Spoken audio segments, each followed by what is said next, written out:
মানুষে বানায় ডাইনে মক্কা বাহে মদিনা পীর ধরিলে চেনা যায়। ঠিক নেই? কাবা ঘর বাপারা বোঝে না রে ভক্ত ছাড়া যে কাবা বানাইছে নিজে দয়াময়, ঘরে নিজে আল্লাহ বিরাজ করে, আল্লাহর ঘরে আমল করে মানুষে বানায় ডাইনে মক্কা বাহে মদিনা পীর ধরিলে চেনা যায়। জোরে হবে। ও তো পীরকে চুমা খাওয়া দূরের কথা, মাকেই চুমা খায় না, মাকেই চুমা খায়। কিন্তু মুর্শিদের কদম করিলে চুম্বন হাজরে আসওয়াদের সমান হয়। ডাইনে মক্কা বায়ে মদিনা পীর ধরিলে চেনা যায়। জোরে কোন সুবহানাল্লাহ। এই কথা তাদের জন্য, সবার জন্য না। কাদের জন্য? ভক্তের জন্য। যে ইশকের বাজারে আপনার কিনা পুরাপুরি মাশুকের প্রেমে মাতোয়ারা, তার জন্য আমরা তো নাম কি আসতে যাই আর ঘুরে আসি, মুরিদ তো হতে পারিনি, আমার কি কাজ না। সন্তান তুমি তো মা বলে ডাকো বটে, আব্বা বলে ডাকো বটে, তুমি তো আব্বা মায়ের কদরই জানো না।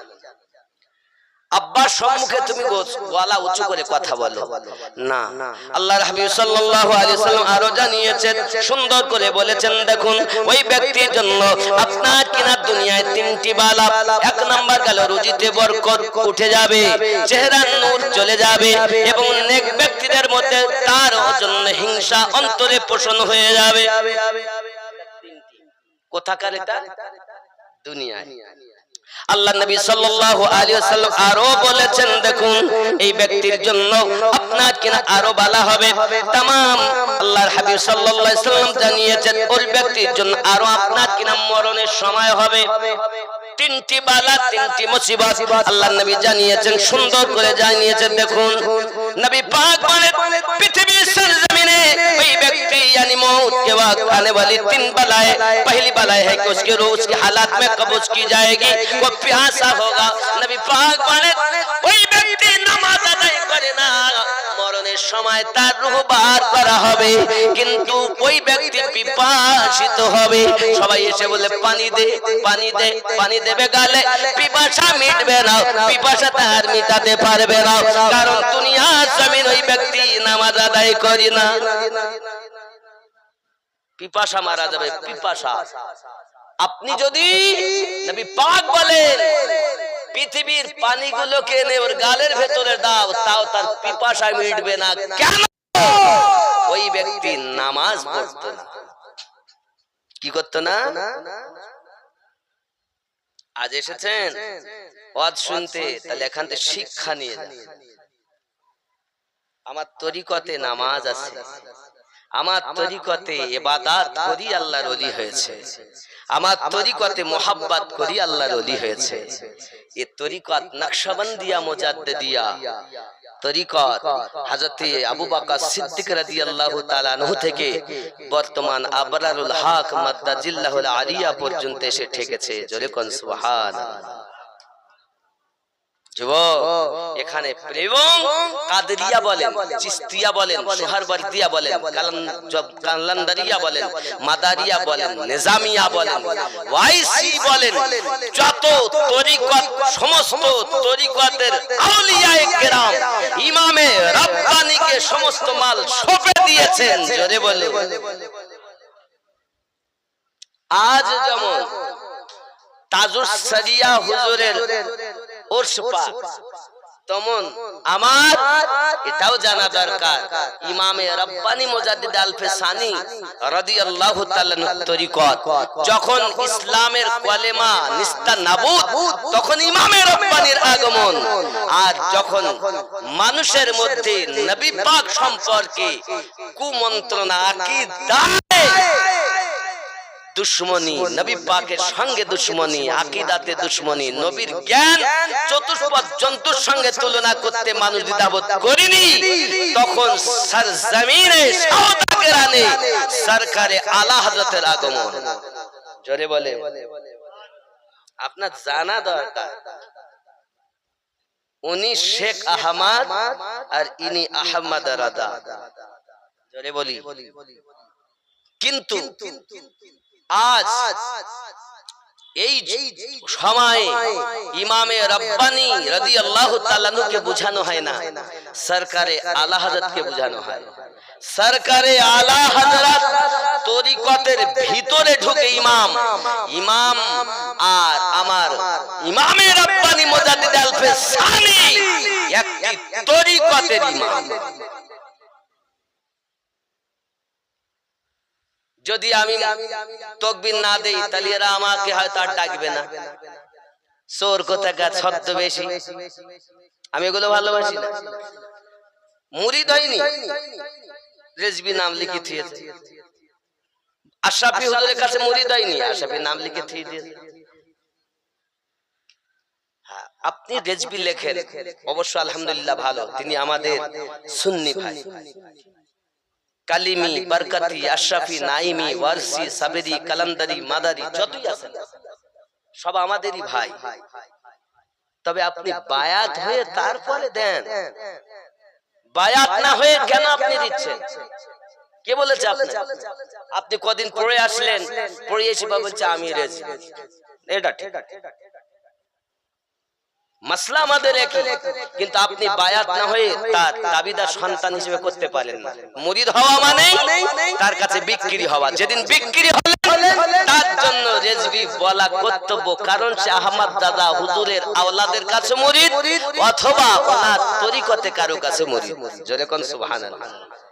এটা কথা বুঝতে পারছেন? কিন্তু কিচ্ছু নাই। টুপি এমন লাগিয়েছে যেন দেখি মনে করে যে আমি তো পাক্কা সুন্নি। অনেকে আবার মনে করছে আমি টিটিএস। দেখুন, সুন্নিয়াত আমি ভালোবাসি, খোরাফাত আমি ভালোবাসি। স্টেজে উঠে অমুক কাফের, অমুক কাফের, অমুক কাফের, কে বলতে বলেছে? মানুষকে ভালোবেসে বলতে পারোনি, কাফের ঠিকা নিয়ে বসে আছো। এদের জন্যই দেশ বেশি নষ্ট হয়েছে, এদের জন্যই দেশ নষ্ট হয়েছে। আর মৌলবীরা ফিতনা বাঁধিয়েছে, আল্লাহর ওলিরা সে ফিতনা থেকে মানুষকে বাঁচিয়ে আল্লাহর পথ দেখিয়েছে। ঠিক কিনা বল? এর জন্য বলি আমার ওলি আল্লাহকে ভালোবাসি। আব্বাজি আমার সোনা মানিক, তাহলে বোঝা গেল পৃথিবীর সরজমিনে যে ব্যক্তি আপনার নামাজ পড়বে না জামাতে, ওই ব্যক্তির জন্য আপনার কিনা মরণের সময় পিপাসিত মৃত্যুবরণ করবে। আব্বা আমার সোনা মানিকেরা, ওই সময় তার জন্য আযাব আর আযাব হবে। কি হবে? তার জন্য পিপাসা তো মিটবে না। প্যারা নবী সাল্লাল্লাহু আলাইহি ওয়াসাল্লাম আরো ইরশাদ করে জানিয়েছেন, পৃথিবীর জমিনে নবী পাক জানান ওই জন্য তার পিপাসা ছাড়া কিছু হবে না। এবং আল্লাহর নবী সাল্লাল্লাহু আলাইহি ওয়াসাল্লাম জানিয়েছেন, দোষী বালা है उसके জাকানদানি বড় শক্তি होगी এবং তার মরণের কষ্ট বড় কঠিন হবে। আব্বা আমার মরণের কষ্ট কেমন হবে খেয়াল করুন। প্যারা নবী সাল্লাল্লাহু আলাইহি ওয়াসাল্লাম জানিয়েছেন মরণের কষ্ট সম্পর্কে। হাদিস শরীফের ভিতরে নবী আমার ইরশাদ করেন, হযরত আবু হুরায়রা রাদিয়াল্লাহু তাআলা আনহু বর্ণনা করেন, আমার নবী পাক ইরশাদ করেছেন পৃথিবীর সরজমিনে মরণের জাকানদানি এমন হবে। প্যারা নবী ইরশাদ ফরমিয়ে দিয়েছেন, আব্বা আমার জীবিত মানুষকে যদি 1000টি তলোয়ার দিয়ে আঘাত করা হয়, তার থেকে বেশি কষ্ট হলো মরণের কষ্ট। আল্লাহর হাবিবের সাহাবী আবু হুরায়রা রাদিয়াল্লাহু তাআলা বর্ণনা করেন মরণের কষ্টটা এত শক্ত হবে। আব্বা আমার সোনা মানিকেরা, একটা আপনার কিনা জীবিত মানুষের চামড়া যদি ছিলে নেওয়া হয় যত কষ্ট হবে। আল্লাহর নবী সাল্লাল্লাহু আলাইহি ওয়াসাল্লাম একদিন মসজিদ নববীতে হুজরা মুবারাকা থেকে পার হয়ে আপনার কিনে এসে মসজিদ নববীতে বসে গেছেন। সাহাবায়ে কেরাম রিদওয়ানুল্লাহি তাআলা আলাইহিম আজমাইন আমার নবী পাকের সম্মুখে বসে গিয়েছেন। প্যারা নবী সাল্লাল্লাহু আলাইহি ওয়াসাল্লাম বললেন, ও আমার সাহাবায়ে কেরাম, আমি আজ কি তোমরা কোনো স্বপ্ন দেখেছো? না ভাই ইয়া রাসূলুল্লাহ সাল্লাল্লাহু আলাইহি সাল্লাম, কিছুই দেখিনি। আমার নবী পাক বললেন, আমি আজ একটি স্বপ্ন দেখেছি। আমাকে দুইজন ব্যক্তি এসে উঠিয়ে নিয়ে চলে গেল। আমি নবী দোজাহা সাল্লাল্লাহু আলাইহি সাল্লাম দেখি রাতের বেলায় যেতে যেতে হঠাৎ করে দেখি একজনের মলদরের দিক থেকে তলোয়ার চালানো হয় আর মাথার কাছে এনে রাখা হয়, আবার মাথাকে চেরা হয়, পায়খানা তারে কাছে রাখা হয়, এইভাবে থেকে আযাব দেওয়া হয়। আমি নবী সাল্লাল্লাহু আলাইহি সাল্লাম দেখি ওই ব্যক্তিটার মাথার দিকটা ভালো হয়, আবার আপনার মলদারের দিকটা আপনার চেরা হয়, আবার এই দিকে যখন চেরা হয় মাথার দিকটা ভালো হয়, এইভাবে আযাব দেওয়া হয়। প্যারা নবী সাল্লাল্লাহু আলাইহি সাল্লাম বলেন, এমনি করে আযাব কেন দেওয়া হয়? আল্লাহর হাবিব আরেকটু আগিয়ে চলুন। আমি নবী পাক সাল্লাল্লাহু আলাইহি সাল্লাম আরেকটু আগিয়ে গেলাম, দেখতে পাই একজন ব্যক্তি আপনার কিনা লোহার একটি হাতুড়ি নিয়ে দাঁড়িয়ে আছে। এমন সময়তে দেখতে পাই তার মাথাতে আঘাত করা হচ্ছে, মাথায় আঘাত করা হয়। আব্বা আমার মাথা চূর্ণাচূর হয়ে যায়। আব্বা আমার এমন করে তাকে আঘাত করা হচ্ছে, দেখুন না কেন। প্যারা নবী সাল্লাল্লাহু আলাইহি সাল্লাম বলেন, তার হালাত এমন দেখে আমি নবী পাক বড় পরেশান হয়ে গেলাম। কি হালাত, এমন করে তার মাথা আঘাত করা হয় কেন? মাথা চূর্ণ বিচূর্ণ হয়ে যায় কেন? আবার কিনা আপনার দেখা গেল আমার নবী পাক সাল্লাল্লাহু আলাইহি সাল্লাম বলেন, আমি দেখি যেই কিনা হাতুড়িটা তুলতে যায় সঙ্গে সঙ্গে মাথা আবার ভালো হয়ে যায়, আবার তাকে আঘাত করা হয়। সোনা মানিক পৃথিবীর জমিনে নবী মুস্তাফা সাল্লাল্লাহু আলাইহি সাল্লামকে আল্লাহ পাক এমন বানিয়েছেন, নাফস দেননি, নাফস দেননি। আদম নবীর ভিতরে নাফস, ইব্রাহিম নবীর ভিতরে নাফস, আপনার মুসা নবীর ভিতরে নাফস, আমাদের সকলের মধ্যে নাফস। এই জন্য হাসর মাঠে সবাই বলবে নাফসি নাফসি নাফসি। আর আমাদের নবীকে আল্লাহ পাক নাফস থেকে পাক বানিয়েছেন। হাসরের মাঠে শুধু একটি আওয়াজ দিবেন, উম্মতি উম্মতি। নাফস থাকলে তো মরণ হবে, নাফসের তো মরণের স্বাদ চাখতে হবে। আল্লাহ তো আমার নবীকে নাফস থেকে পবিত্র বানিয়েছেন। জোরে বল। এরা নবীকে পর্যন্ত মৃত্যু বলে। আব্বা আমার সোনা মানিকেরা, শুধু এতটুকুই নয়, প্যারা নবী সাল্লাল্লাহু আলাইহি সাল্লাম বলেন, এরপর আমাকে আরেকটু আগিয়ে নিয়ে গেলেন। আমি গেলাম, দেখতে পাই একটা নহর, নহরে কিছু মানুষ আপনার কিনা হাবুডুবু খাচ্ছে, রক্ত পুজের নহর। ওই নহরের কিনারায় আপনার পাথর নিয়ে দাঁড়িয়ে আছে কিছু মানুষ। তারা যখন কষ্টের জ্বালায় আর খেতে না পেরে তারা যখন আপনার নিকটের দিকে আসে, নিকট থেকে আবার একজন পাথর মেরে তাকে মাঝখানের দিকে পাঠিয়ে দেয়। আমি নবী তো জাহাজ সাল্লাল্লাহু আলাইহি সাল্লাম থেকে পরেশান, জিজ্ঞাসা করি এমন কেন হয়? তারা বলে, হুজুর আরো একটু আগিয়ে চলুন। আমি আরো একটু আগিয়ে গেলাম, হঠাৎ করে দেখি একটা আপনার কিনা চুলহা, ওই চুলহার উপর দিকটা সরু, নিচেটা আপনার কিনা বড় আপনার গহরাই, তার মধ্যে আগুন জ্বলতেছে। দেখি নারী আর পুরুষ তার মধ্যে। কখনো আপনার কিনা দেখি নারীটা এসে আপনার কিনা আগুনের মতো হয়ে পুরুষটাকে চাপড়ে ধরতেছে। বাবা হঠাৎ করে আবার চিৎকার মেরে মেরে কান্না করে। হঠাৎ দেখি সে আপনার কিছুক্ষণ পর নিজ জায়গায় যায়, আবার এই পুরুষটি আগুনের রূপ ধারণ করে তাকে আপনার চেপড়ে গিয়ে ধরে, এমন সেও চিৎকার মেরে কান্না করে। এইভাবে তার আযাব হতে থাকতেছে। আমি নবী পাক বললাম, ও ভাইয়েরা, এরা কারা যাদের কেমন করে আযাব দেওয়া হয়? ওগো আপা ইয়া রাসূলুল্লাহ সাল্লাল্লাহু আলাইহি সাল্লাম, আরো একটু আগিয়ে চলুন।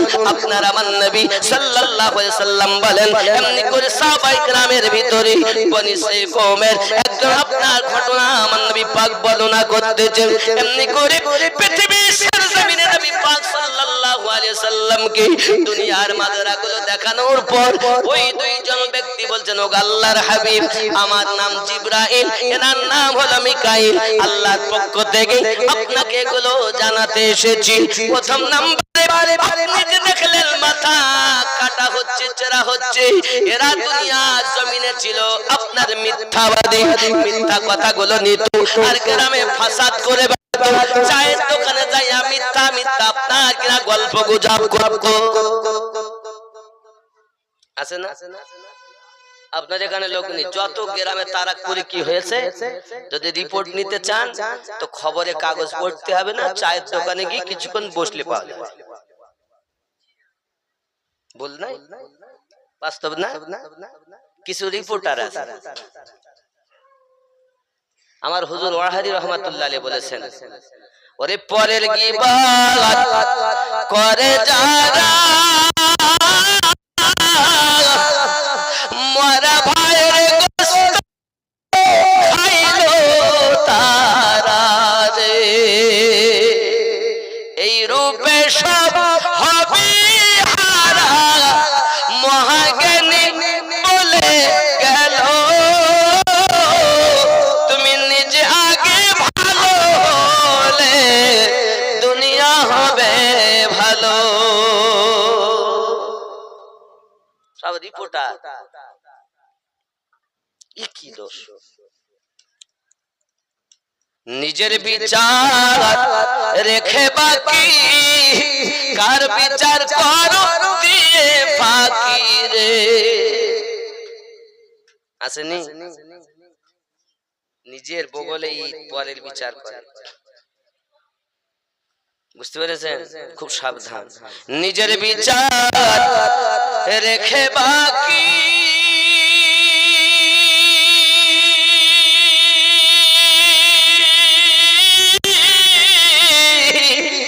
কার বিচার করো দিয়ে ফাঁকি রে, তোমার করিতে সার আর আছে কি মনকে শুধায় বলো,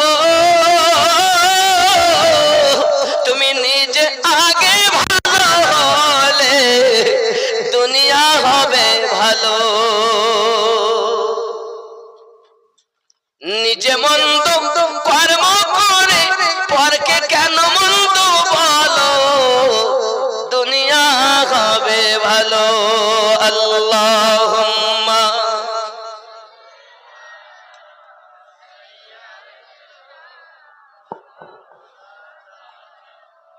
ওয়া আলা আলি সাইয়্যিদিনা।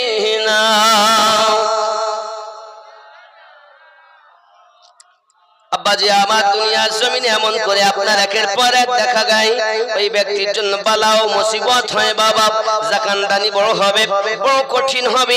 জাকানদানির কষ্ট নবী আমার আল্লাহর হাবিবের সাহাবী বর্ণনা করেন, নবী পাক ইরশাদ করেন, বনি ইসরাইল কওমের একজন ব্যক্তি 5000 বছর পর আল্লাহর হাবিব সাল্লাল্লাহু আলাইহি সাল্লামের কথাতে ওই ব্যক্তি জিন্দা হয়ে গেছেন।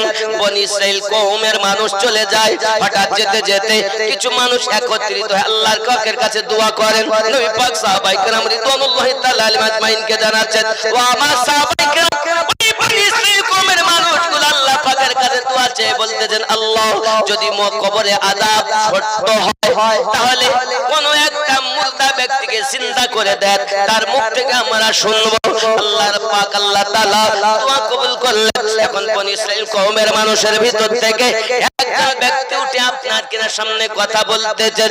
আব্বা আমার, তিনি বলছেন, ও বনি ইসরাইল কওমের মানুষেরা, 5000 বছর আগে আমার ইন্তেকাল হয়েছে, এখনো পর্যন্ত মরণের যন্ত্রণা ভোগ করতেছি, এখনো পর্যন্ত মরণের যন্ত্রণা 5000 বছর ধরে আমার শেষ হয়নি।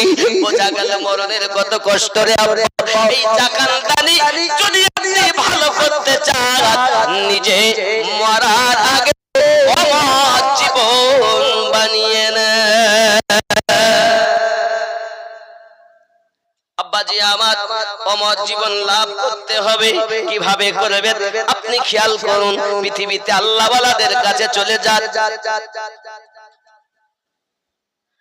আর 3 নাম্বার মুসিবত হলো মরণের সময় ওই ব্যক্তি ঈমান নিয়ে যাবে কিনা সন্দেহ। কোন ব্যক্তি? যে ব্যক্তি নামাজের পাবন্দি করে না, রুজিতে বরকত চায়। আপনি ব্যাংকে চাকরি করেন, মাস্টারি করেন, ডাক্তারি করেন, যাই কিছু করেন না কেন, যদি আপনি ইনকাম করে আনেন টাকা হাজার হাজার, থাকবে না বাবা।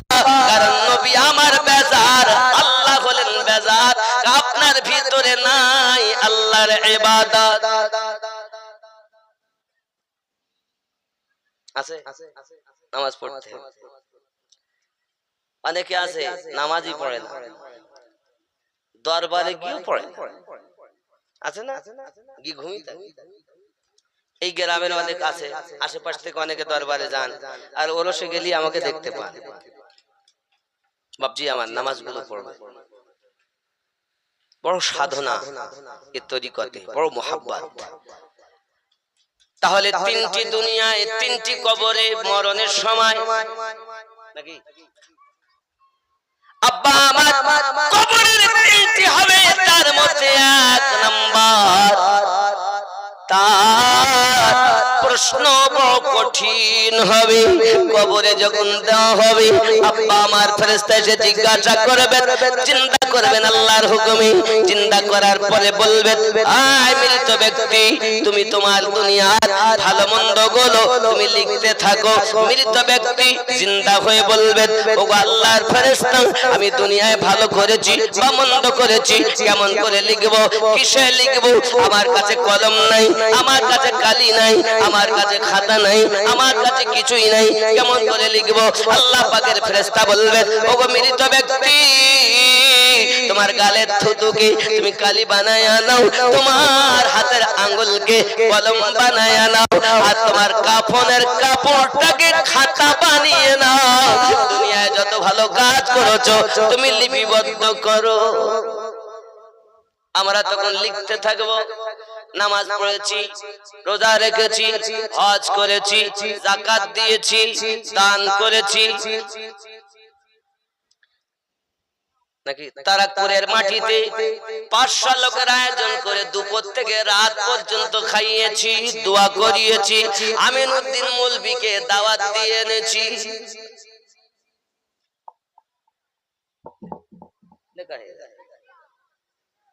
আর কিছু আছে লেখো, কিসে লিখছে? থুতু দিয়ে, থুতু দিয়ে। খাতা কোনটা? কাফন। কলম কোনটা? হাতের আঙ্গুল। আর থুতু গালে। এই থুতুটা হবে কালি। তাহলে থুতু, আঙ্গুল আর কাফন লিখতে হবে। আচ্ছা, কবার গাঁজা খেয়েছেন লিখেছেন? কতবার সুদ নিয়েছেন লিখেছেন? সুদ খেয়ে, মদ খেয়ে মসজিদে গেলে ঢুকতে দেবে না, আর সুদ খেয়ে মসজিদে গেলে টাকা আছে, পয়সা আছে, তাকে মসজিদের ক্যাশিয়ার বানাবে, কোনো অসুবিধা হবে না, ঠিক না? কত বড় বড় সুদখোর আছে মসজিদের নেতা। এজন্যই মাঝে মাঝে বলি, নামাজ হইল না রে তোর, নামাজের নিলি না খবর, মন্ত্রী ধরলি নামাজ পড়লি না সারা জীবন ভর, নামাজ হইল না রে তোর, নামাজের নিলি না খবর, মসজিদেতে আযান হলে সবার আগে যাও, মসজিদ হতে বাইরে এসে সুদের টাকা খাও, নামাজ হইল না রে তোর, নামাজের নিলি না খবর। এরকম জিনিস আছে। জান্নাতে যাব, জান্নাতি লোক পাওয়া যায় মানে মামুর বাড়ি যাবে জান্নাতে। বড় বড় সুদখোর, বাপজি আমার টাকা আছে, লোক আছে, তাই লোকে ভয় করে, নেতা বানায়। এগুলো থেকে নিজেকে বাঁচাতে, মরণ অত সহজ নাই। আল্লাহ পাকের নবী সাল্লাল্লাহু আলাইহি সাল্লাম বলেন, তার প্রশ্নটা বড় কঠিন হবে, তার প্রশ্নটা বড় কঠিন হবে, উত্তর দিতে পারবে না বাবা, এত শক্ত হবে। আব্বা আমার ফেরেশতা জিজ্ঞাসা করবেন, এবার লেখো, নেকির কাজ সব লেখা হলো, এবার লেখো, কাফন একটি টেনে নিয়েছেন, পুরুষের জন্য 3 টুকরা হবে, মায়েদের জন্য 5 টুকরা হবে। আব্বাজি আমার টেনে নেওয়া হবে, বলো এবার লেখো, কি লিখবো? দুনিয়ায় যত মন্দ কাজ করেছো লেখো। আব্বা আমার, আমরা লিখতে চাইবো না। আল্লাহর ফেরেশতা সঙ্গে সঙ্গে বলবেন, ওগো লিখছো না কেন?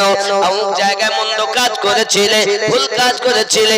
না আমি করিনি। আল্লাহ পাকের ফেরেশতা তখন বলবেন আল্লাহ আপনার বান্দা আপনার বান্দা অস্বীকার করে, আমার আল্লাহ পাক বলবেন ঠিক আছে ফেরেশতা, ও যদি অস্বীকার করে তাহলে সাক্ষীগুলো হাজির করো। সাক্ষী কি? এক নাম্বার সাক্ষী তার জন্য হবে তার জবান বন্ধ হয়ে যাবে, এক নাম্বার সাক্ষী হবে তার চক্ষু। কি হবে? চোখ, চোখ, নিজের চোখ। এই চক্ষু তার বিপক্ষে সাক্ষী দেবে। অমুক জায়গাতে ওই চোখ বলবে আল্লাহ আমার দ্বারাতে গিয়েছিল সিনেমার আড্ডাতে, আমার দ্বারাতে কুকর্ম করিয়েছে গো মাওলা, আয় আল্লাহ আমার দ্বারাতে দেখেছি, আমি দেখতে চাইনি, জোর করে আমার দ্বারাতে সিনেমা দেখেছি, আমার দ্বারাতে মেলায় ঠেলা খেয়েছি, আমাকে নিয়ে গিয়েছি, আমাকে ব্যবহার করেছে, আমি তার সাক্ষী। সাক্ষীটা মনে হয় ভালো না। নিজের চোখ। বিবির কথা বলিনি, সন্তানের কথা বলিনি। আমরা জানি স্বামী কেমন বিবি জানে, বিবি কেমন স্বামী জানে, কিন্তু এখানে তো আলাদা। স্বামী স্ত্রীকে জিজ্ঞাসা করছে না, জিজ্ঞাসা করার চক্ষুকে। চক্ষু বলো আমিনুদ্দিন কি কাজ করেছে তোমার দ্বারায়? আমার বিপক্ষে সাক্ষী দিবে রে বাবা, অস্বীকার করার কোন জায়গা পাবে না। চক্ষু বলে আমার দ্বারাতে এই কাজ করেছি, আমার দ্বারাতে এটা দেখেছি। আল্লাহ পাক জানায় আমার বান্দা বান্দি পৃথিবীর জমিনে মোবাইল চালালে চার্জ ফুরালে চার্জ দিতে হয়, পৃথিবীর জমিনে যত কিছু আমি দিয়েছি ব্যবহার করো, কিন্তু তার পয়সা ব্যয় করতে হয়। কিন্তু আমি আল্লাহ তোমাকে দুনিয়ার জমিনে যবে থেকে পাঠিয়েছি তোমাকে দুটি লাইট দিয়েছি, সেই থেকে তুমি ব্যবহার করো। কোনদিন আমি আল্লাহ তোমার কাছে ট্যাক্স চাইনি, আমাকে পয়সা দাও, আমাকে ট্যাক্স দাও। আমি আল্লাহ তোমার দুটি নয়ন দিয়েছি, নয়নকে তুমি ব্যবহার করে করে তোমার 60 বছরের জীবন 70 বছরের জীবন পরিচালনা করেছো। আমার বান্দা আমাকে ট্যাক্স দাও বলিনি, দিয়েছি? চক্ষুর কখনো? বন্ধু আমার 2 নম্বরে আমাদের সাক্ষী দেবে হাত। এই হাত সাক্ষী খারাপ নাকি? কথা বলেন না কেন? এই হাত যখন সাক্ষী দিবে আমার বিপক্ষে যাইয়া, হাত বলবে আল্লাহ আমার দ্বারাতে এই কাজ করেছে, আমার দ্বারা সুদের টাকা লেনদেন করেছে, কেউ জানে না, আমার দ্বারাতে ও মোবাইল চালিয়ে চালিয়ে একদম কুপথে গুনাহ করেছে। আল্লাহ আমি তার চক্ষু আমার দ্বারা দেখেছে, আর হাত বলবে আমার দ্বারা ব্যবহার করেছে, কান বলবে আমার দ্বারাই শুনেছে। সাক্ষীগুলো খারাপ না ভালো? কথা বলে অস্বীকার করা যাবে? অস্বীকার করার মতো আছে কেউ? আব্বা আমার সোনা মানিক, আমার কথা হয়তো অনেকের ভালো লাগবে না বাবা, তবে আমি আপনাদের অনুরোধ করি বাবা, 4 নম্বরে সাক্ষী হবে নিজের পা। এই পা দিয়ে আমি আপনি হেঁটে হেঁটে গেছি, পৃথিবীর জমিনে কান দিয়ে কুকাজ শুনেছি, চক্ষু দ্বারায় আপনাকে না দেখেছি, আব্বা আমার হাত দ্বারায় ধরেছি, সবকিছু আমাদের উল্টা সাক্ষী দেবে মহান আল্লাহ পাক। আল্লাহ ওই ব্যক্তির জন্য আওয়াজ করে বলবেন আয় আমার ফেরেশতারা, তোমরা জানো ওই ব্যক্তি মিথ্যা কথা বলতেছে। আল্লাহর নবী সাল্লাল্লাহু আলাইহি ওয়াসাল্লাম একদিন সাহাবায়ে কেরামের মাঝে কান্না করছেন, আমার নবী আর ওনাদারি করে বলছেন, ওগো আমার সাহাবায়ে কেরাম শুনে রেখে দাও, কবরের ভিতরে বেঈমানের জন্য এত আযাব হবে, এত কষ্ট হবে, ডাইনের মাটি বামে যাবে, বামের মাটি ডাইনে যাবে। আব্বা আমার সোনা মানিকেরা, আব্বা নবী পাক উংলি মোবারকের ভিতরে হাত আঙ্গুল মোবারকা ভরে এক অপরের ভিতরে ভরে দেখাচ্ছেন, ডাইনের মাটি বামে যাবে, বামের মাটি ডাইনে আসবে, এমন ভাবে চূর্ণাচূর করে ফেলবে তোমায়। ওরা আমার সোনা মানিক নবী পাক আমাদের সবাইকে কবরের মাটি চাপ দেবে। সাহাবায়ে কেরাম রিদওয়ানুল্লাহি তাআলা আলাইহিম আজমাইনের মাঝে নবী আমার বলছেন, জেনে রাখো আমার সাহাবায়ে কেরাম কবরে 99টা করে সাপ দেওয়া হবে, আর প্রত্যেক সাপের মুখে 8খানা করে দাঁত। আপনার মুখ রয়েছে, এই 99টা সাপ 8খানা মুখ দিয়ে তারা আপনার কামড়াতে থাকবে, খাবলাতে থাকবে। বোঝা হয়েছে 99টি সাপ 8 891টা মুখ দিয়ে ওই মৃত ব্যক্তিকে কামড়াতে থাকবে। প্যারা নবী সাল্লাল্লাহু আলাইহি ওয়াসাল্লামের সাথ করেন, আমার সাহাবায়ে কেরামেরা ওই 99টি সাপের মধ্যে একটি সাপ যদি দুনিয়া জমিনে নিঃশ্বাস প্রশ্বাস ছেড়ে দেয়, তাহলে দুনিয়ায় কোনো ফসল জন্ম নেবে না। আল্লাহর নবী বলেন, ও সাহাবায়ে কেরাম জেনে রাখো, ওই সাপগুলোর নাম আল্লাহ পাকের নবী বলেন তিন্নিন বলে সর্প। সাপের নাম নবী আমার বলে তিন্নিন সর্প। এই সর্প কামড়াতে থাকবে, খাবলাতে থাকবে, কিয়ামত পর্যন্ত খাবলাতে থাকবে। সোনা মানিকেরা, এই চক্ষু দ্বারায় গুনাহ করো না, হাত দ্বারায় গুনাহ করো না, পা দ্বারায় গুনাহ করো না, কান দ্বারাতে গুনাহ করো না। সবাই আমাদের পক্ষে সাক্ষী দেবে। হাতকে যদি নিজের কানকে যদি নিজের গোলাম বানানো যায়, পাকে যদি নিজের গোলাম বানানো যায়, তাহলে কবরে মরো আমরা শান্তি পাবো। আল্লাহুম্মা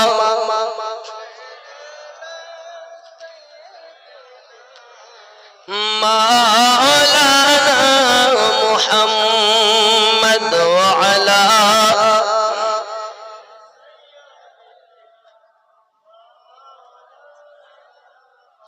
ও গো আমার কবর ভাঙা মাটি,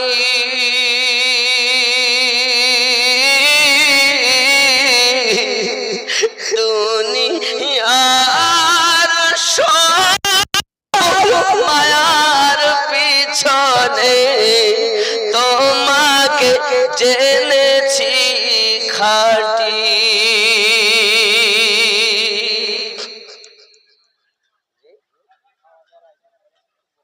বাবা, আপনাদের জন্য খাওয়া দাওয়ার আয়োজন করা, দয়া করে আকাশ দেখে কেউ পালাবেন না, খেয়ে যাবে। কি শেষ করে দেবো বলছে না? তাড়াতাড়ি না, খাওয়া দাওয়া লাগবে, আকাশের অবস্থা ভালো না। যাই হোক, কিছুক্ষণ বলি, রাগ হচ্ছে? বলবো। আব্বা আমার এই যেখানে কিছু ছেলেরা আছে না, বড় মহব্বত করি, আলামিন, ওর সঙ্গে আরো কটা আছে, বোম্বে থাকতে ছেলেটা, ও এসেছে। এরা মাদ্রাসার জন্য এরা সদস্য। আমি অনুরোধ করি আব্বা, এই গজলটা বলবো, তবে মাদ্রাসা আপনারা শুনেছেন, মাদ্রাসার নামটা পরিবর্তন করে আল জামিয়াতুন নকশবন্দিয়া মুজাদ্দিদিয়া করা হয়েছে। আগে ছিল মাদ্রাসা নকশবন্দিয়া মুজাদ্দিদিয়া সুন্নি মাদ্রাসা, আগে ছিল নকশবন্দিয়া মুজাদ্দিদিয়া সুন্নি মাদ্রাসা, আর এখন ওটাকে পরিবর্তন করা হয়েছে আল জামিয়াতুন নকশবন্দিয়া মুজাদ্দিদিয়া। প্যান কার্ডও তৈরি করতে দেওয়া হয়েছে অচিরেই, খুব জলদি, যত শীঘ্র পারা যায়। আমরা মাদ্রাসার অ্যাকাউন্ট থাকবে, ওটা আপনারা পাবেন। যদি মনে করেন 50 টাকা 100 টাকা আমরা দিবেন, খুব কষ্ট করে কিন্তু মাদ্রাসাটা চালাচ্ছি। আমি চাচ্ছি সদস্য হয়। কি ও বাবু এখন লিয়ে আসছিস কি? সালামটি নিবেন। আসসালামু আলাইকুম ওয়া রাহমাতুল্লাহি ওয়া আলাইকুম আসসালাম ওয়া রাহমাতুল্লাহি। হুজুর, আপনার কাছে আমার একটি আবেদন, আপনার মুখ থেকে আমি একটি গজল শুনতে চাই। সেটি হলো, ও গো চাঁদ তুমি বলে দাও। বলবো? অনেকে আবার বলবে মৌলভী সাহেব ওয়াজ করে না, শুধু গজল বলে, যেন গজল কম বলছি, বুঝেছেন? এরা আবার বাইরে রাস্তা গেল, কি বলি গেল, শুধু গজল গেই গেল। সারা জীবন লোক ছিল, পিছনে বলা আছে, থাকবে, তা নিয়ে আমার কোনো চিন্তা নেই। আমি বাঁশের বাঁশি বাজাই তাই বাজি, আবার প্রিয় মুর্শিদের টান। আমার মতো খেপা পাগলাকে দেশ বিদেশ ঘুরিয়ে বেড়াচ্ছে, আমার কিছু আছে 21টা সেলাই এই জায়গা, তারপরও এত চেঁচান চেঁচাচ্ছে। এটা আল্লাহর দয়া না, পীর মুর্শিদের দোয়া না? লোকের একটা সেলাই পারে না, 21টা সেলাই গলায়, তারপরও চেঁচাচ্ছে। জোরে বলুন সুবহানাল্লাহ। ও গো চাঁদ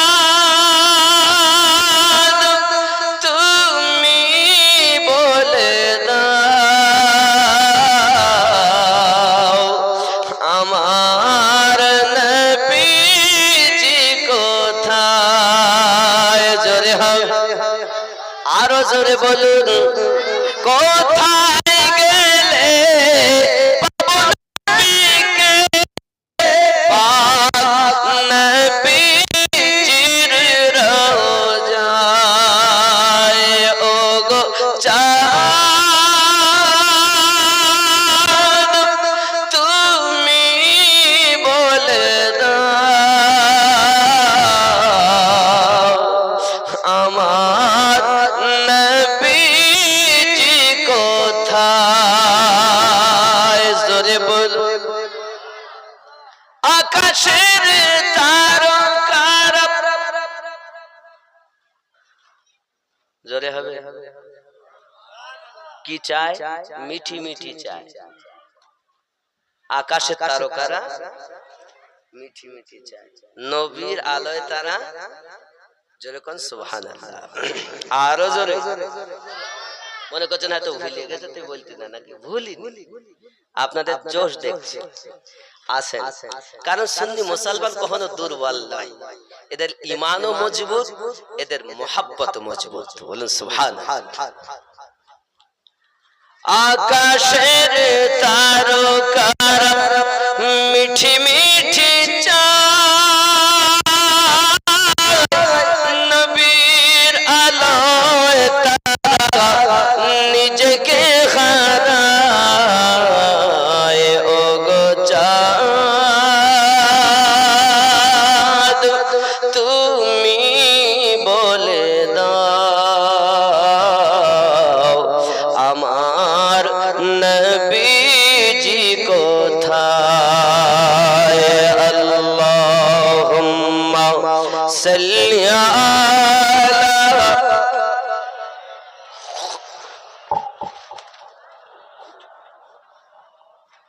ওয়া আলা আলি সাইয়্যিদিনা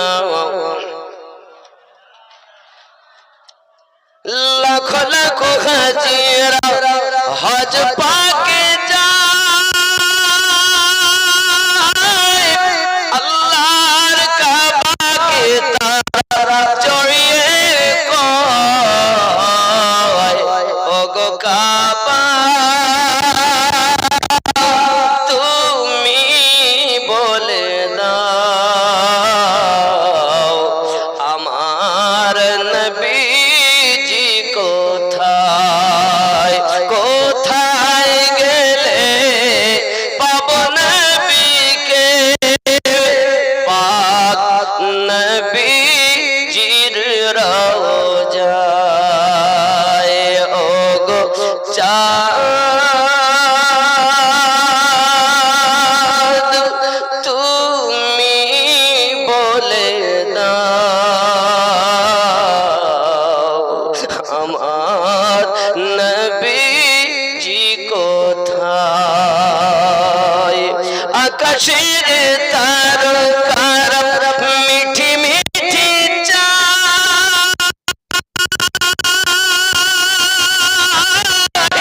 নবীর আলোয় তারা নিজেকে হারায় ওগো চাঁদ তুমি বলে দাও আমার নবীজি কোথায় আল্লাহুম্মা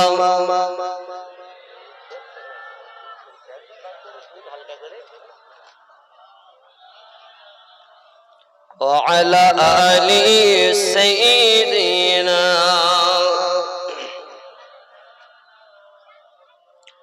তাহলে বোঝা গেল তিন্নিন সর্প নবী পাক হাদিস শরীফে বলেছেন এই তিন্নিন সর্প তাকে কামড় দিবে আর ওরা যদি নিঃশ্বাস দুনিয়ার দিকে করে দুনিয়ায় কোনো ফসল জন্ম নেবে না এটি ছিল আমার নবী পাকের ইলমে গায়েবের সংবাদ জোরে বলুন এটা যদি কেউ বিশ্বাস না করে তার ঈমান থাকবে না নবী দো জাহান সাল্লাল্লাহু আলাইহি ওয়াসাল্লাম আল্লাহ পাক কত সুন্দর জানান ওয়া আল্লামাকা মা লাম তাকুন তাআলাম আপনি যাহা জানতেন না আমি আল্লাহ আপনাকে সব জানিয়ে দিয়েছি। জোরে বল। আর এই বেটা বলে নবী দেওয়ালের ওই পিছে কি আছে নবী জানেন না। বলেন নাউজুবিল্লাহ। যারা ওই নবীর কলেমা পড়ে, যে নবী দেওয়ালের পিছে কিছু জানেন না, তারা ওই নবীর উম্মত। আর আমরা এমন নবীর উম্মত যে নবীকে মাকানা ওয়া মা ইয়াকুনের আল্লাহ দিয়েছেন। দুনিয়ার শুরু থেকে শেষ পর্যন্ত সব খবর আমার নবী দিয়েছে। সেই বুখারীতে এসেছে কারা জাহান্নামী হবে নবী পাক সংবাদ দিতে পারেন। কার তার বাপের নাম কি নবী বলেন আমি তাও জানি, তার দাদুর নাম কি তাও জানি, তার দাদুর নাম কি তাও জানি। আমার গসে খুল নবী রাহমাতুল্লাহ আলাইহি বলেন আমার তরিকতে কারা মুরিদ হবে, তার বাপের নাম কি, তার দাদুর নাম কি, তার পরদাদুর নাম কি, এইভাবে পুরো বংশ পরম্পরা আমি আব্দুল আজিজ বলতে পারি। নবীর কথা তো দূরে, আমার প্রিয় মুর্শিদের তরিকতের হযরত গাউস ওয়াহারি রাহমাতুল্লাহ আলাইহির মুর্শিদে কামিল শাহ আব্দুল আজিজ নকশবন্দি রাহমাতুল্লাহ আলাইহি বলেন আমার তরিকায় কারা মুরিদ হবে আমি তা আব্দুল আজিজ বলে দিতে পারি। যদি নবীর বন্ধু যিনি তার যদি এত পাওয়ার হয় তা খোদ রাসূলুল্লাহর কত পাওয়ার। নবী তো দূরের কথা, শুনুন আরো বলি ওলি এবং সাহাবী পার্থক্য দেখুন।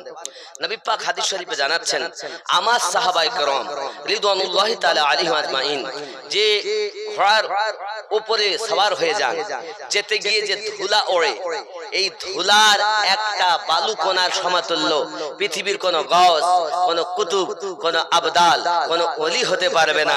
এই যদি সাহাবায়ে কেরামের ঘোড়ার ধুলা কণার সমতুল্য পৃথিবীর কোন গাউস না হতে পারে তা সে নবীর পাওয়ার কত হবে খেয়াল করুন। কিন্তু আল্লাহর হাবিব আরেক জায়গায় বলেছেন বনি ইসরাইল কওমের পয়গম্বরদের যে কাজ নেওয়া হতো আখিরি জামানাতে আমার উলামায়ে হাক্কানি দ্বারাতে সে কাজ নেওয়া হবে। জোরে যারা এই জগতে হক উলামা, যাদের চেহারা দেখলে গুনাহে সাগীরা গুলো মাফ হয়ে যায়, যাদের চেহারা দেখলে যারা এলাকায় এলে এলাকার কবরে আযাব মাফ হয়ে যায়, এরকম আলেমের দ্বারাতে ওই কাজ নেওয়া হয় যেটা বনি ইসরাইল কওমের আম্বিয়াদের কাছ থেকে নেওয়া হতো। জোরে কোন সুবহানাল্লাহ। এই বনি ইসরাইল কওমের নাম কেন এত উল্লেখ করা? কারণ ওই বংশে বনি ইসরাইল বংশে আল্লাহ পাক ৭০,০০০-এর মতো নবী পাঠিয়েছিলেন। জোরে বলুন। এই জন্য এই কওমটার নাম এত বেশি হাদিস শরীফের ভিতরে এসেছে এবং বনি ইসরাইল সম্পর্কে আল্লাহ পাক সূরাও একটু অবতীর্ণ করে আয়াত অনেক নাজিল করেছেন। জোরে বলি সুবহানাল্লাহ, আরো জোরে বলি সুবহানাল্লাহ। তাহলে বোঝা গেল प्यासा मरेगा दूसरी बात यह है कि उसकी जाकानदानी बढ़ सकती होगी, तीसरी बात यह है कि ईमान की बर्बादी खतरा रहेगा, और तीन बालाएं जो उनके पहली बाला है कि मुनकर नकीर के सवाल बड़ी सख्ती से होगी, दसवीं बाला है कब्र में ही सख्त अंधेरा होगा और कब्र शुद्ध अंधकार अंधकार होगा, आलो पावे ना, कब्रे आलो থাকবে না। तीन नंबरे বলেছেন बाला है कब्र उसकी इस कदर तंग होगी कि ডাইনের মাটি বামে, বামের মাটি ডাইনে যাবে। নবী পাক হাত দিয়ে এইভাবে দেখিয়েছেন। সাহাবায়ে কেরাম আরজি জানাচ্ছেন ইয়া রাসূলুল্লাহ কবরে কি সবাইকে আযাব দেওয়া হবে? নবী পাক বলেন হ্যাঁ। সাহাবী রাসূল বলেন হুজুর আপনার বেটা ইব্রাহিমকেও কি কবরে এইভাবে চেপে ধরেছে? আপনার বেটা কাসিমকে কি এইভাবে চেপে ধরেছে? আল্লাহর হাবিব সাল্লাল্লাহু আলাইহি ওয়াসাল্লাম বলেন ও আমার সাহাবায়ে কেরাম জেনে রাখো কবর কাউকে ছাড়বে না। কবর সাহাবী রাসূল কবর সবকে চাপ দেবে। জেনে রাখো চাপ দুই প্রকারের রয়েছে। এক নাম্বার সন্তানকে মা যখন আপনার বুকে স্তনের দুধ পান করায়, মা দুধ পান করাতে গিয়ে চেপে ধরে, আদর করে, সোহাগ করে। এই চাপটা মহাব্বতের আদর করা চাপ। এই চাপে সন্তান মারা যাবে না। জেনে রাখো সাহাবায়ে কেরাম, কোন নেক বান্দা যখন কবরে যায়, কবর তাকেও চাপ দেবে।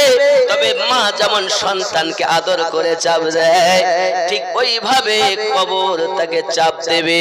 আল্লাহর হাবিব সাল্লাল্লাহু আলাইহি সাল্লাম ঘটনা বর্ণনা করতে গিয়ে বলতেছেন, আমার সাহাবায়ে কেরাম শুনে রাখো, আমার আম্মা ফাতিমা বিনতে আসাদ, হযরত আলী রাদিয়াল্লাহু তাআলা আনহুর জননী আম্মা, আমার বড় চাচি আম্মা, আমার পৃথিবীর জমিনে সংবাদ এসেছে, নবী গো, আপনার চাচি আম্মার শরীর খারাপ হয়ে গেছে। প্যারা নবী সাল্লাল্লাহু আলাইহি ওয়াসাল্লাম নিজ কদম মোবারকায় টুকটুক করে হেঁটে হেঁটে ফাতিমা বিনতে আসাদ রাদিয়াল্লাহু তাআলা আনহার বাড়িতে পৌঁছিয়েছে। আমার নবী পাক সাহাবায়ে কেরামকে বলেন, সাহাবীরা তোমরা জানো আমি নবীজি আমার আম্মা জানের পর সব থেকে বেশি যার কাছে আদর পেয়েছি, যার কাছে আমি যত্ন পেয়েছি, যে আমাকে না খেয়ে খাইয়েছেন, তিনি আমার মা ফাতিমা বিনতে আসাদ, আবু তালিবের স্ত্রী। জুরি কন্যা সুবহানাল্লাহ। আমার নবী সাল্লাল্লাহু আলাইহি ওয়াসাল্লাম নিজের গায়ের জুব্বা খুলে দিয়েছেন মায়ের জন্য কাফন বানাবেন বলে। হাদিস শরীফের ভিতরে আসছে, প্যারা নবী বলেন, পৃথিবী সরজমিনে আমার আম্মা ফাতিমা বিনতে আসাদ রাদিয়াল্লাহু তাআলা আনহাকে এমনি করে যখন ইন্তেকাল হয়ে গেল, নবী আমার গোসল বানানোর জন্য তত্ত্বাবধান করলেন। আল্লাহর হাবিব সাল্লাল্লাহু আলাইহি সাল্লাম সমস্ত কিছু নিয়ম কানুন বলে দিলেন। গোসল বানিয়ে দেওয়া হলো, নিজের জুব্বা দিয়ে কাফন বানানো হলো, আম্মা জানকে বাইরে রাখা, উপরে রাখা। নবী আমার নিজে কবরের ভিতরে নেমে নিজে শুয়ে পড়েছেন, শোয়ার পরে আবার উঠেছেন, উঠে সাহাবায়ে কেরামকে বলতেছেন, সাহাবায়ে কেরামেরা, আমি নবীজি যার জন্য দুনিয়া জমির বড় সোহাগ আদর পেয়েছি, যিনি আমার জন্য জীবন কুরবান করেছেন, রাতের ঘুম হারাম করে আমার খেদমত করেছেন, তিনি আমার মা ফাতিমা বিনতে আসাদ। জোরে জোরে বলি সুবহানাল্লাহ। আমার বাবাজি ভাইয়েরা, আমি আপনাদের অনুরোধ করি, পৃথিবীর সরজমিনে নবী দুদহা সাল্লাল্লাহু আলাইহি ওয়াসাল্লাম বলেন, একবার সাহাবায়ে কেরাম দিগকে নিয়ে বসে আছেন, হঠাৎ একজন মাজাকুজো হয়ে গেছে এমন একজন মহিলাকে আসতে দেখে হাতে তার লাঠি, নবী আমার উঠে দাঁড়িয়ে গেছেন, সাহাবায়ে কেরামগণ দাঁড়িয়ে গেছেন। কে এমন ধন্যবতী ভাগ্যবতী মা, যার জন্য দোজাহানের বাদশা দাঁড়িয়ে গেছে। এ আমার বাবা, হাদিস শরীফে আছে, নবী আমার রুমাল মোবারকা বিছিয়ে দিলেন, এমনি করে পায়ে ধুলাবালি হালাত যাবার নবী পাকের চাদর মোবারকাতে তিনি পা দিয়ে আসতেছেন। যত সময় তিনি বসেননি, নবী আমার দাঁড়িয়ে বসলেন, তিনি নবী বসে গেলেন, হাঁটুতে হাঁটু দিয়া কি যেন গল্প করলেন, আবার উঠে যাবেন, নবী আমার উঠে দাঁড়িয়ে গেলেন, তিনি ওই রুমালে আমার নবী পাকের চাদর মোবারকায় তার পায়ের ময়লা দিয়ে আবার হেঁটে চলে যাওয়ার পর আমরা জিজ্ঞাসা করি, আমার আব্বা আম্মা আপনার কদমে কুরবান, নবী গো একবার বলুন না ইনি কে, যার ভাগ্য এত ভালো, তো জাহানের নবী যার জন্য উঠে দাঁড়িয়ে যান। আমার নবী জানালেন, সাহাবায়ে কেরাম আপনারা জানেন না, আমি আমার মায়ের দুধ বেশি দিন পান করতে পারিনি, যার দুধ পান করে আমি নবী বড় হয়েছি, সেই দুধ মা হালিমাতুস সাদিয়া রাদিয়াল্লাহু তাআলা আনহা ছিলেন। আমার নবী বিশ্ববাসীকে সংবাদ দিয়েছেন, আমার উম্মতানেরা পৃথিবীর জমিনে মায়ের খেদমত করো, মায়ের সেবা করো, মায়ের দিকে যদি মায়ের নজরে তাকাও, কবুল হজের নেকি হবে। আব্বা হলো জান্নাতের দরওয়াজা, মায়ের কদমের তলে জান্নাত। ওগো সন্তানেরা, খবরদার মা আব্বা যেন বেহুরমাতি করবেন না, বাপ মায়ের সেবা করবেন। আল্লাহর হাবিব সাল্লাল্লাহু আলাইহি সাল্লাম নিজে এমন করে হাদিস শরীফ বর্ণনা করে বলেছেন কবর কাউকে ছাড়বে না, কবরে সবাইকে আপনাকে আযাব দেওয়া হবে, চাপ দেওয়া হবে, কিন্তু ইমানদারের চাপ হলো আদর করে, আর বেঈমানের চাপ হলো ডাইনের পাশলি বামে, বামের পাশলি ডাইনে, এমন করে চূর্ণাচূর করে দেওয়া আযাব হবে। আল্লাহর বান্দা বান্দি নামাজি হয়ে যাও, পরেজগার হয়ে যাও, এও জগতে লাভ, পর জগতেও লাভ। আল্লাহুম্মা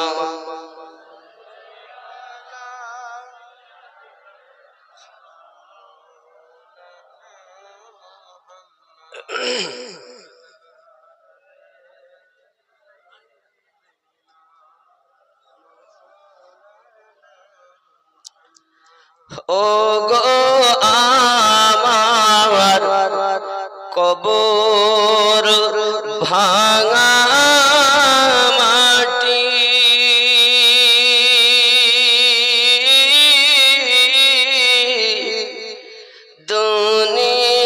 দুনিয়ার সব মায়ার পিছনে তোমাকে জেনেছি খাটি, পেতে দিবে তুমি ধুলির আসর, জানাবে আদর কত,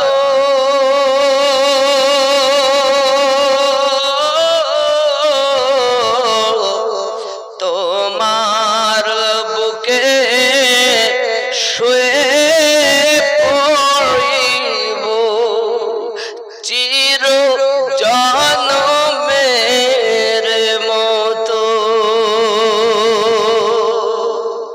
রবে না সেদিন পিতা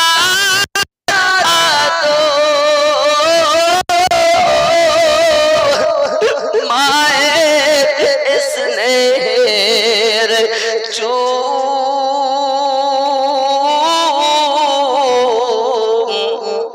তোমার বুকে শুয়ে পড়িব নিরালানি ঝুম,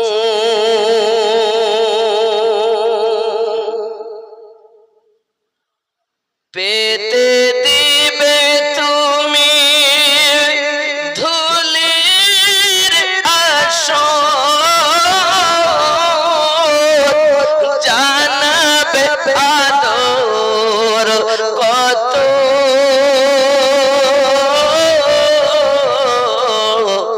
তোমার মাঝে শুয়ে পড়িব চির জনমের মতো। আল্লাহুম্মা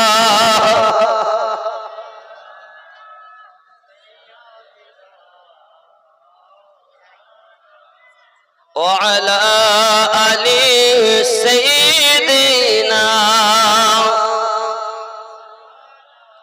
আব্বাজি আমার সোনা মানিকেরা, মহান আল্লাহ পাক আল্লাহ তাআলা অর্ডার দিবেন, ওগো আমার ফেরেশতা ইসরাফিল, তোমাকে দায়িত্ব দিয়েছি, তুমি এক কাজ করে সিংহাতে ফু দাও, সিংহাতে ফুঁক দেওয়া হবে।